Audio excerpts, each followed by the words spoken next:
ನಮಸ್ಕಾರ ಕರ್ನಾಟಕ. ಇವತ್ತಿನ ಈ ಸಂಚಿಕೆಗೆ ತಮ್ಮೆಲ್ಲರನ್ನು ಸ್ವಾಗತಿಸುತ್ತಾ ಕಲಬುರಗಿ ಸಂಸದರಾಗಿರ್ತಕ್ಕಂಥ ಡಾಕ್ಟರ್ ರಾಧಾಕೃಷ್ಣ ದೊಡ್ಡಮನಿ ಸಾಹೇಬರ ಬಗ್ಗೆ ಇವತ್ತು ಮಾತನಾಡಬೇಕಿದೆ. ಯಾಕಂದರೆ ಸಾಹೇಬರು ಸಂಸದರಾಗಿ ಸುಮಾರು 2 ವರ್ಷಗಳ ಕಾಲ ಗತಿಸಿದೆ. ಈ ಒಂದು ಅವರ ಮತಕ್ಷೇತ್ರದಲ್ಲಿ ಏನೇನು ಅಭಿವೃದ್ಧಿ ಕಾರ್ಯಗಳನ್ನು ಮಾಡಿದ್ದಾರೆ, ಯಾವ ತಾಲೂಕುಗಳಿಗೆ ಯಾವ ಗ್ರಾಮಗಳಿಗೆ ಭೇಟಿ ಕೊಟ್ಟಿದ್ದಾರೆ ಅಂತಕ್ಕಂಥ ವಿಚಾರವಾಗಿ ಮಾತನಾಡಬೇಕಾದರೆ ಸ್ವಲ್ಪ ಅಸಮಾಧಾನ ಎನಿಸುತ್ತದೆ. ಯಾಕಂದರೆ ಮಾನ್ಯ ಸಂಸದರಾಗಿರ್ತಕ್ಕಂಥ ರಾಧಾಕೃಷ್ಣ ಸಾಹೇಬರು ಬಹುತೇಕ ಮತಕ್ಷೇತ್ರದಲ್ಲಿ ತಿರುಗಾಡಿದ ಉದಾಹರಣೆಗಳು ಕಂಡು ಬರ್ತಾ ಇಲ್ಲ. ಪರವಾಗಿಲ್ಲ, ಅವರ ಒಂದು ವ್ಯವಸ್ಥೆ, ಅವರ ಒಂದು ಸ್ಥಿತಿ ಏನಿದೆ ನಮಗೆ ಗೊತ್ತಿಲ್ಲ.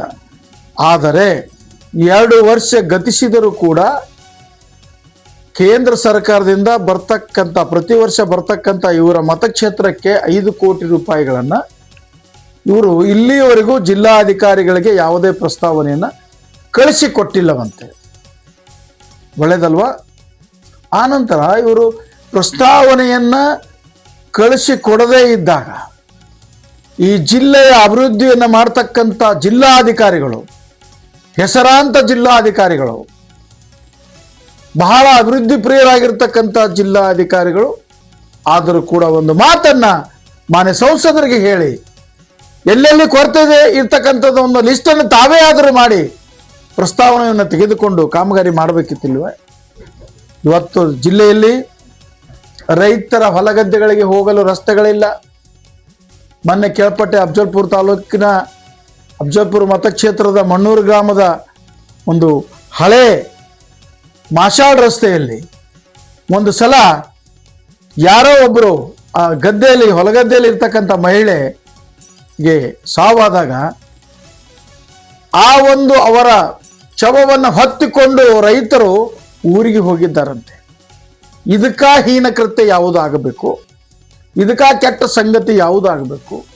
ಇಂಥಲ್ಲಾದರೂ ನೋಡಿ ರಸ್ತೆಗಳನ್ನು ನಿರ್ಮಾಣ ಮಾಡಬೇಕಲ್ವೇ? ಆದ್ದರಿಂದ ಸುಮಾರು ಕಲಬುರಗಿಯ ಸಂಸದರು 10 ಕೋಟಿ ರೂಪಾಯಿಯ ಪ್ರಸ್ತಾವನೆಯನ್ನು ಈಗ ಸಲ್ಲಿಸಿದರೂ ಕೂಡ ಈ ಮತಕ್ಷೇತ್ರ ಜಿಲ್ಲೆಯ ಒಂದು ಪ್ರಗತಿ ಆಗ್ತದೆ. ಆದ್ದರಿಂದ ಈಗಿನ ಕಲಬುರಗಿಯ ಸಂಸದರು ಈಗಲಾದರೂ ಕೂಡ ಪ್ರಸ್ತಾವನೆಯನ್ನು ಸಲ್ಲಿಸಿ ಸುಮಾರು 3 ತಿಂಗಳಿಗೆ ಒಮ್ಮೆಯಾದರೂ ಕೂಡ ಅವರ ಮತಕ್ಷೇತ್ರದ ಕೆಲವೊಂದು ತಾಲೂಕುಗಳಿಗೆ ಭೇಟಿ ನೀಡಿ ಅಲ್ಲಿನ ಜನರ ಯೋಗಕ್ಷೇಮ ಪರಿಸ್ಥಿತಿ ಕುಂದುಕೊರತೆಯನ್ನು ಇವರು ವಿಚಾರಿಸ್ತಾರೆ.